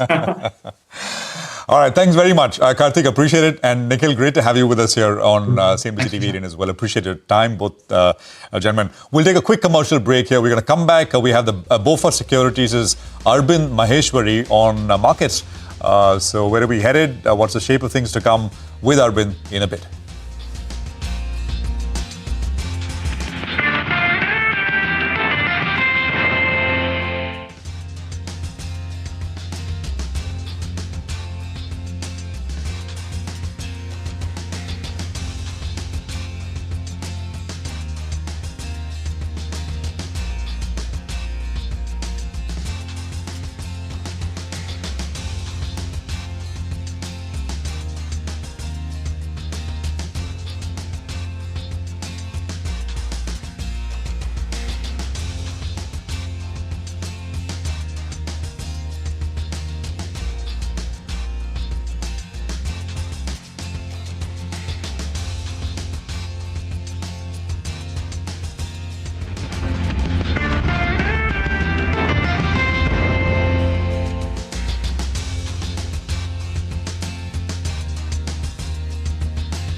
Welcome back. Well, markets in fine fettle this morning. 200 points on the Nifty. We're approaching the 24,000 odd mark. And the Nifty Bank, all the losses that we saw yesterday of around 900 points odd, that's been made up. But the reason your portfolio is feeling good, because the breadth of the market is splendid. We've had a few very, very rough days. Appears the breadth of the market has turned and there is some interest that's coming in there. 10 stocks advancing for a stock that's declining. To help us out with what's the way ahead and where do we place post the correction, we are joined by Arvind Maheshwari, the head of India Equities, BofA Securities. Hi, Arvind. Always good to have you on the show. Well, we spoke a couple of months ago and we have been saying, well, a 10-12% return for the year would be par for the course. Well, that wasn't to be because no one saw what came next. The AI sell-off and then the war in the Middle East. Post this correction, how are you feeling about Indian equities right now? And do you think we'll be lucky to get away with a double-digit return just in the next 12 to 18 months? Thank you again for having me here. It's always a pleasure. And yes, who would have thought the world's in a different place in just a few weeks' time. I think we've taken a lot of punches. We started off with the whole AI thematic and how India, which had for a good 3-4 years post-COVID recovery phase, India was the only large emerging market that was of interest to foreigners, where investors could put in serious money. We had visibility on earnings growth. We had political stability. We had domestic demand resilience, and we had the tailwind coming from the thematic of supply chain diversifications and the China Plus One thematic. So it was a moment where India could do nothing wrong, and then suddenly things turned. We had the AI thematic in play. We had India's earnings decelerate. We had a couple of years of single-digit earnings growth. And at the same time, we had other emerging markets come into favor with relatively attractive valuations, especially compared to India's premium valuation. So a lot has happened, and then we had the West Asia crisis unfold in front of us, and that has given us another shock. So I think we have taken in a lot of punches, and while the near term is definitely still uncertainty still clouds us, but in terms of where valuations are, I think we feel much more comfortable calling for positive returns from here on. Arvind, hi, good morning, and good to see you back on the program here. So what's the feedback from foreign investors? There's this one story on Bloomberg that I was reading with all this, and this is kind of the new incremental thing, so I'm just focusing on that. Maybe too much is being made of it, but the Reserve Bank of India pushing against too much excessive currency speculation recently with the measures, which have been successful. I mean, the story I was reading on the Bloomberg, that, foreign investors perhaps citing that as one reason why they'd be. I mean, is there negative feedback, negative pushback to this recent policy action? Arvind, anything you can tell us? See, any policy actions that get taken are at a point in time, and I think we are trying to grapple with foreign equity outflows on one side and then falling currency on the other. And we dealt with that for a period of time, and the currency investors would say, oh, look, the equity markets are seeing outflows. We think there will be pressure on the rupee, and then the equity guys are saying, oh, the currency is falling. We think we should step away from equity. So something had to be done, and the measures were taken. I think the foreign equity outflows at the end of the day that we are seeing is a symptom of the problem. And the problem is that India earnings story got decelerated over the last two odd years, and we need that growth story to come back in. And we need to see that momentum come back on corporate earnings, and that's what is going to ultimately drive market returns, and the foreign flows will follow from that. It's not the other way around. It's not like equity outflows is what is driving markets down. I think it's the other way around. Arvind, you think we need a new story in that sense? New story to tell, for the lack of a better way to put it, out of India here. Because, it took two kind of attached to the hip to global news flow and what's happening elsewhere and how that market is more attractive and how, you need something new out of here, a new impulse, a new story. Yeah, I think some of this will always remain with us. I don't think we can tear away from the fact that we are in a connected world, and financial markets globally are in some form or shape connected, and we will have to bear the tides as we swim or sink with it. So some of that we can't wish away. In terms of a new story, I don't know how much of this is going to be new, but it definitely feels like we are caught in this bind where suddenly the earnings momentum has taken a hit. We started the year thinking we probably get to about 14-15%, and now we got the war and we had to cut earnings down to 8.5% on the Nifty. And that's hard to predict. But what can be said that our SIP flows are sustaining. The tariff overhang is gone. The valuation comfort has come back. We are at almost the post-COVID lows in terms of valuation. So ultimately, if you have to, there is buffer coming from the fact that we are at levels of valuation where even a little bit of impulse on earnings growth, and we get to say 10, 11, 12% earnings growth, and that should drive at least in line with corporate earnings returns for the market. So 10, 12%. Hopefully we get some PE multiple re-rating as well to add to that, and we could be looking at comfortable double-digit earning market returns from here on as well. And not to forget the currency itself. We've seen massive depreciation of the currency. So this is all obviously predicated on the fact that things don't worsen from here on the geopolitical front, because that's obviously something that nobody can really call at this point. But India continues to underperform? In the near term, well, I think the way to look at it is what underperformed going into the war or through the period of that war. If you look at emerging markets in general, they saw $78 billion of outflows across the EM space from foreigners.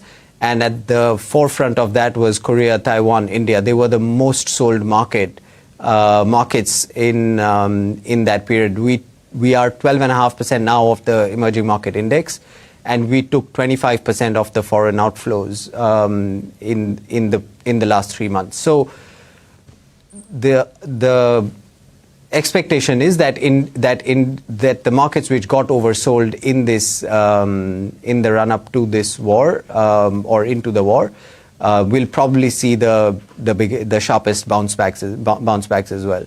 But that's very tactical, very near term, given how light positioning has become and how oversold on every possible parameter that you look at, how oversold this market is, how bearish the positioning is. So you will definitely see a tactical bounce if this truce were to hold for India, but for that bounce to sustain and get a meaningful upside on, I think we need to build it more broad based on fundamentals. Got that. Thanks very much for joining us. Good speaking with you, and talk to you again soon, Arvind. Appreciate it. Well, that's Bank of America Securities with perspective on markets from here. Nagaraj Sethi of HDFC Securities is with us. Let's talk about here and now. So we got a nice move. Nifty Bank is up almost 1,000 points. The Nifty is up at about 200. So basically recovering everything we lost yesterday. Nagaraj, good morning. What would you trade, and indices first of you and then specific trades? Hi, good morning, Prashant. Yes, market has reversed its trend, no doubt about that. The huge gap that formed on 8th of April, the bullish breakaway gap is significant. Market was moving in the lower tops and bottoms since then. And the way it has after the bounce back, I think this could reverse now. The higher tops and bottoms are likely. I think this gap remains to be open at least another one or two sessions, and we are likely to move up further. The next upside target would be around 24,500 for the Nifty in the near onwards. And in Bank Nifty has witnessed a significant bounce back. In fact, outperformed the Nifty. The overall chart pattern is looking positive for the Bank Nifty, and 57,000 is going to be the next hurdle to be watched in the Bank Nifty. I have two stocks from the long side. First is one from financial side, JM Financial. Chartically, this stock has been in a consolidation phase, witnessed a decisive breakout in the last few sessions, currently placed at the edge of breaking above a crucial trendline hurdle on the weekly chart. The overall chart pattern is looking very positive, and the worst period for this stock price seems to be over. Currently trading around 134.50, one can look to buy at this point of time. An immediate target would be around 144, 145, one can place a stop loss at 130. Second one is Shipping Corporation of India. This stock was in a consolidation phase over the last 1 month before bouncing back recently from the 200-day EMA support and currently trading around 244.50. The chart pattern is looking attractive. One can look to buy at current market. The immediate target would be around 255. One can place a stop loss at 239. Yeah, I got that. Nagaraj, I just want you to your thoughts on this Sammaan Capital as well. So if you can pull the stock up. So CRISIL has upgraded their rating on Sammaan Capital. This is erstwhile Indiabulls Housing Finance to AA plus stable. So I think the notification came this morning, and they're of course citing the upgrade in light of the acquisition of Sammaan Capital by IHC Group. They're saying strategic importance to strong support from IHC, sustained strong capitalization, robust buffers, and a pivot to growth. This was expected that there would be a rating upgrade once the IHC money comes in and the transaction is approved, and there is a rating upgrade which is materialized for Sammaan now from CRISIL. I think last time we spoke with Gagan, and we've had these conversations in the past. There has been specific guidance about what this will do to their borrowing costs at Sammaan Capital. So, maybe we can look at those that specific guidance with perhaps some perspective later on. But just a quick view on the stock, if you have one, Nagaraj. Have you looked at this? Yeah, I look at this, but chartically it's very positive. Was moving in a range over the last 3-4 months. 155, 145 has been 140 has been a range for the stock price. Currently placed at the edge of moving above the 155, 160 levels. The chart pattern is looking very positive, and technically we believe whenever the underlying breaks above the larger consolidation pattern, it automatically opens with a sharp momentum. On above 155, 157, I'm expecting a sharp momentum on the upper side likely to take place, and that could take the stock price to around 165 to 170, which is going to be the next hurdle in the next at least 1 month. Thanks very much, Nagaraj, for that. That's Samman and other stocks that Nagaraj put out with regards to trade. Sun Pharma is in focus. Ekta is here with more. Ekta, good morning. Morning. Well, yes, Sun Pharma is in focus because there are reports, an ET report which has, shaken the stock up. It's down around 3% where Sun has decided to proceed with a bid for the pharma company Organon. The binding offer for this bid is expected to be $12 billion. So the company has completed a due diligence that lasted over 3 months, and they're finalizing a financing package which is before the submission of a firm offer in the coming weeks. So at least 3 global banks have been mandated last week to back the bid, and 2 other bidders for the firm are also in the race. That includes a buyout fund and a combination of strategic investor, including an EU buyout fund. Now, Sun Pharma, if in case it does go ahead with this kind of binding bid, it will be the company's most ambitious overseas acquisition and will be the largest global M&A involving an Indian pharma company. Now, just a bit on Organon itself. The market cap is around $1.5 billion. The stock has corrected over 15% this year. The company specializes in women's health. It is a spun-off segment of MSD, which is basically Merck Sharp and Dohme in 2021. And when that particular spin-off took place, they acquired debt of around $9 billion plus. They reduced it to around $8 billion plus. And as of now, I think that is the key reason why you're seeing the street fearing such a large acquisition, because they will be taking on a large amount of debt. Just a little more details with regards to this. Sun has around $3.2 billion in terms of net cash on books. And one of the key reasons why the street is fearing this possible acquisition is that the net debt to EBITDA is around 4 times currently. If in case they do combine both the entities, it will come down to around 2 times net debt to EBITDA, but it's still a large piece of debt to take on for Sun Pharma, which has been quite conservative in terms of acquisitions before. Thank you very much for that. So, Street concerned about the potential leverage on Sun Pharma's books were they to proceed with this acquisition. Thank you very much. We will get into a break. On the other side, Manisha will talk commodities. Stay tuned.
Well, welcome back. We're shifting focus to commodities. Manisha is here with a focus on oil as we wrap up this week. Manisha, morning. Morning, and thank you for that, Prashant. Well, it's just a busy week that we have seen in case of crude there, and the news headlines also continue to be like that. On the weekly basis, well, yes, we're down by nearly 10%, and this majorly comes in from the kind of decline that we saw on Wednesday when the ceasefire conversation was just about started, holding around $96 a barrel on your screens, and that is as Israel continues to strike on Lebanon. Having said that, Israel has said, and there are some statements and various reports, etc., suggesting that Israel is ready to negotiate with Lebanon directly as well. Markets will watch out for the closure of Strait of Hormuz, that as a conversation, and that going to be a major point when there is that peace talk in Islamabad over the weekend there. The US, in the meanwhile, also has warned Strait of Hormuz closure and has warned over imposing transit fees in Hormuz. So those are a few things that the street will continue to watch out for. At this point in time, the crude price is clearly off the kind of highs that we started this week on at around 116. So from those kind of levels, we are trading at around 96. Interestingly, what the street is also looking at is a lot of impact coming in. Saudi Arabia, for one, says that oil production capacity for them is cut down by 600,000 barrels per day. Near 50 oil infrastructure assets in Gulf are seen as damaged. And then it also is about refining capacity, and almost 2.4 million barrels per day of that is currently offline. And that has led to various banks and brokerages suggesting that the crude prices could be higher for longer. I'm going to start with JP Morgan, which says that the risk of prices surging if Hormuz disruption extends into mid-May is much higher. And in that scenario, they see the prices at around $120 to $130 a barrel. But if it continues into second half of this year as well, then you could be looking at even higher prices. That is the view coming in from Bank of America, and they are putting that level to $130 a barrel. Citi also says that the global oil could face disruptions of around 11 to 16 million barrels per day over the next 4 to 6 weeks, and their best case average for the next 3 months is nearly $104 a barrel. So most of the banks that we've spoken till time are thinking that $100 a barrel is going to stay on until the mid of 2026. And then, of course, Standard Chartered says that it's nearly 426 tankers, of which 34 are LPG and 19 LNG, which are stranded at Strait of Hormuz. Stancy is looking at Brent to average nearly at $90 a barrel for 2026. And then you have Goldman Sachs, which for the very near term says that for the second quarter, which is the current quarter, they see Brent averaging at $90 a barrel. They, of course, are anticipating higher prices if the conflict goes on or is prolonged. Kotak, on the other side, is put $90 as a support and $105 as a likely target if uncertainty persists. And yesterday, we were talking to Motilal Oswal, where they see the risk scenario for crude and could see the prices moving to $120 to $150 if the current ceasefire collapses. So as I said, most of the banks and brokerages still talking about 100 plus kind of levels for the current quarter. All right. Well, not great news if it does materialize, but those are forecasts at this point in time. Manisha, thank you very much for that. We take a quick commercial break here. On the other side, it's our special segment. It's the economy. Lata discusses the hiring scene with team leaders Ramani Dati and Quest Corp's Lohit Bhatia. Stay tuned. Coming up in just a bit.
Welcome to It's the Economy.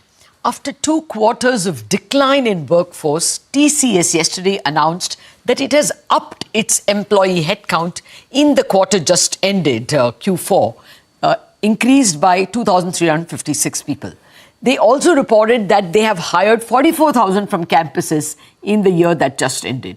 Both are hopeful signs for the economy. A TeamLease survey of nearly 1,300 companies showed that there is a 4.7% jump in hiring intention for the next 6 months, that is April to September, the first half year, which is higher than the previous 2 half years.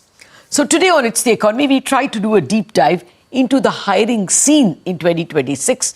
Did the war reduce hiring intentions in the month of March? What about FY27? Joining me are Ramani Dati, the CFO of TeamLease, and Lohit Bhatia, CEO of Fincorp. Lohit, Ramani, thank you very much indeed for joining me. Lohit, what has been the scene at your end? Did you get a sense overall? I mean, this has got nothing to do with Fincorp. I'm asking you about hiring intent of the economy. Did you get the scene that Jan, Feb, March was better than the previous 3 quarters, or even the half year was better than previous half years in terms of hiring? So primarily, and thank you very much, Lata, for having us today. Primarily, when we look at the technology hiring, I think we must call it out. The technology is today broadly in the country divided between IT services, the enterprise clients hiring for their own technology requirements and teams, as well as GCCs. When we looked at specifically the data between Q4, the Jan, Feb, March quarter over the Q3, we see that there was a broad-based hiring intention. In Q3, when the growth was between 4 to 6%, primarily on the GCC side, which is about 2,200 customers in India today and about 2.1 million workforce, we found that by Q4, which incidentally for the global markets is actually Q1 for them, January is when they start their fiscal year, was almost 12 to 14%. So one, the hiring intention in Q4 across GCCs were definitely much higher than the hiring intention that we saw in the third quarter. The second thing that we noticed is that the tier 1 cities continue to do much better, though Hyderabad this time definitely was a little ahead of Bengaluru, Mumbai, Pune, and Delhi NCR as a region, yet controlling about 88% of the hiring. The third point I just wanted to add is that when I said that it's broad-based hiring intention is what we noticed across the broader economy, we also saw that it was the professional services, consulting, security, cloud infrastructure, real estate, logistics, hospitality, automation. And these are the ones which are increasing the hiring intent. Oh, that's a comprehensive and also optimistic response. Before I come to you on the month of March itself, first thoughts from you, Ramani. You'll have this excellent report on hiring intent from April to September. But what about the half year gone by? Did they come up to expectations? Your intentions said 4.4% increase. Was the actual much better or as good? Give us an idea like Lohit gave from his point of view. Good morning and thanks for having me. Yes, so this half year ending 31st March 26, it's slightly below the expectation, and the survey that we did at the beginning of the half year was about 4.4, and overall hiring for this H1, this H2, we have seen which is about roughly about 4.2%. So the variation is not much, but it's kind of below expectation. That could be because of various reasons, including the geopolitical scenario and slowness in BFSI hiring, multiple reasons. But the good news is that the H1 intent is looking much better. It's the highest after almost 2-3 quarters. And especially within IT, we are seeing pickup in fresher hiring because almost for last 2-3 years, the 0 to 2 year experienced hiring in IT services as well as enterprise GCC segments is at the lowest level. And now we are seeing some green shoots in fresher hiring in that 0 to 2 year segment across IT vertical, be it for GCCs or for IT services and other enterprise clients as well, which is a good news. And irrespective of whichever role it is, Another interesting trend that we are seeing in terms of the skill ask or the skill requirement is digital literacy, whether it's for a finance role or a HR role, marketing role, adaptation to the new IT tools and AI automation. That has become a key ask from the companies. Okay. That's very good to hear. In fact, I think next time when I call you after 6 months, you will say that one of the key asks is perhaps AI and not just digital. The way things are, at least that's what the TCS management was telling us. Lohit, now let me come to the month of March itself. A similar question to both of you, but Lohit, you go first. Was March clearly showing a dent? Lata, to be very honest, I think it was early days. India is quite well, from an economic standpoint, from an employment standpoint, is a resilient economy. And we are based on multiple factors. We have the IT services, which today contributes more than our merchandise exports outside of India. We also see that overall in the pack of things in a $4.1 trillion economy, around 800 billion is actually what is coming from your exports category, which means that in many ways, 80% of our economy is still domestic and it's fairly resilient by that standards. India has been, over the period, has been resilient on multiple factors, and with the latest automation and latest manufacturing, it has done us good in the last couple of years because we've now gone into contiguous manufacturing, not just for ourselves, but for the rest of the world. Second, I'd like to bring in a point that not only do we have the strength of our IT services companies, we also have the strength of 2,200 GCCs. And mind you, out of these 2,200 GCCs, today the mega, which is 5,000 seater and above, is only 700 of them. That means many of the other GCCs, which is almost 2/3 of the pack, still have a lot of potential to grow in India from where they are to where they can be. Last point I'd like to raise is, what goes in India's favor today is the talent availability. When we say that the world is pivoting fast towards AI, obviously it's for efficiency, it's for productivity, it's for cost reasons, it's also for governance and compliance. But we must also remember the developed world has a supply chain issue. The developed world is negative demographic dividend for the last 20 or 25 years, depending on which part of the world you're looking at. And that is not the case as far as India is concerned. So people are coming to India, or companies are coming to India, one, for the availability of talent that we have. Second is the kind of infrastructure that we can build and we are building. Third, the kind of both domestic as well as overseas and export oriented economy dovetailed into each other, and the many things which are happening both at a state level and at a central level. All those are positives, which is why our markets and the economy is showing, great GDP numbers, and the markets were showing upward trend. But the doubts are coming because there's a fear that this demographic dividend that we could give the world could be kind of short-circuited by AI, and we saw the impact on markets. But anyway, to stick to hiring itself, Ramani, y'all have the advantage that y'all staff a whole host, a large part of the economy, 3.5 lakh or some that kind of number y'all have, right? Staffers. Did you all see March as negative? People were asking less because we had this anecdotal evidence of people going home because there's no gas cylinder. Yes. No, specific to March, it's kind of a mixed bag because the traditional sectors which gave us the large volumes of numbers like the BFSI, retail, FMCG, FMCD were below expectation in terms of their overall hiring. So clearly some of these aspects have definitely impacted these industries. However, on the positive side, e-commerce, quick commerce, and platform-based businesses, as well as healthcare, pharma, and manufacturing companies, engineering companies, there we have seen an uptick in demand, and we believe that this trend will continue into H1 as well.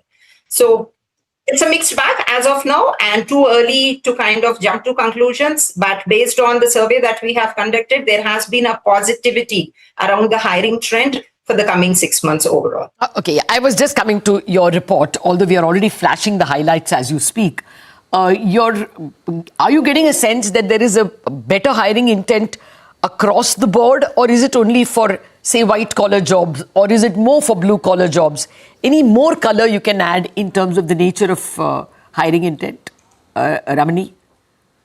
Yes, no, clearly the intent is different across different roles and skill set. The topmost skill set that is in demand or with highest intent is sales and marketing, followed by finance. And as I mentioned earlier, all the roles with digital literacy or AI enablement, those are also in high demand now, as well as the roles which are into enhancing customer experience, which is into collaboration, communication, those roles are also in high demand as of now. Okay. Your sense, Lohit, what are you getting a sense in terms of salaries? You had a very optimistic view of the 6 months gone by. That was in terms of numbers of hiring. What about pay? Any trends? So, Ramani, we are at that time of the year. Sorry, Lata, we are at that time of the year when obviously the appraisal season is round the corner. And appraisal season as well. Yeah, appraisal season can be defined into two. It's obviously for the entry-level workforce is defined by what we call as the state and the central minimum wages. Just about few days ago, you saw that there was a strong intent by the Haryana government to increase the minimum wage here itself. When it comes to the white-collar segment, the IT workers and the services segment, you would notice one thing very clearly is that this would depend on the skill set, B, the segment, and C, the category of organization that you're working for. Last year, overall, the appraisal number for Indian enterprise came out at about 9.8%. There were obviously outliers between 11 to 15%, depending on the nature of niche skill that you have. And then there were also the other categories, which was between the 5 to 7%. We feel that this year, originally, we felt that it might be a tad better than last year, better than 9.8%. However, given what you just spoke about happened in March, and we are still dynamically open, what might happen towards the war scenario, I think the companies would take a call based on how this, progresses. Okay. Similar question to you, Ramani. You gave us some hope about the hiring intent, and you said that the H2 just ended showed a slight lower than forecast increase in number of jobs. Do you all keep any track of salary growth? Was that higher? Was that also 4% higher, 5% higher? Any ballpark? Yes, I think Rohit has already explained that. So initially we thought that this year the salary trend or the appraisal trend could be in line with last year, which is about 9.8%. But at this stage, we are getting early signals that it can be lower than last year because more and more companies are now intent to hire fresher level jobs at entry level jobs, because now with the AI tools, they may not need very high experience, high salary individuals to deliver the same role.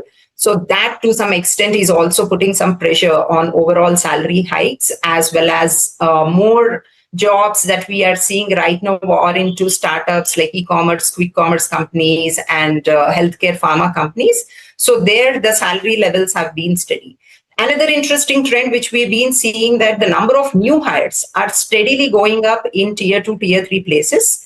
So while the metros and tier 1 cities still contribute to about 60 to 70% of overall hiring, the number of new hires, especially in the organized segment in tier 2, tier 3 places, has been consistently going up over the last 4 quarters. So there the average salaries are still much lower than the metros and tier 1 cities. So with that combination, companies are still aiming to keep their overall salary costs under same as last year kind of trend number. Got it. Thanks a lot. Actually, you're leaving us with more optimistic signals than negative. Thank you very much, Lohit and Ramani, for adding some color to what is the hiring scene in India. I just wanted to add the Naukri JobSpeak data also showed that the latest half year is higher, 11.75% growth, they said, compared to the previous 9.7%.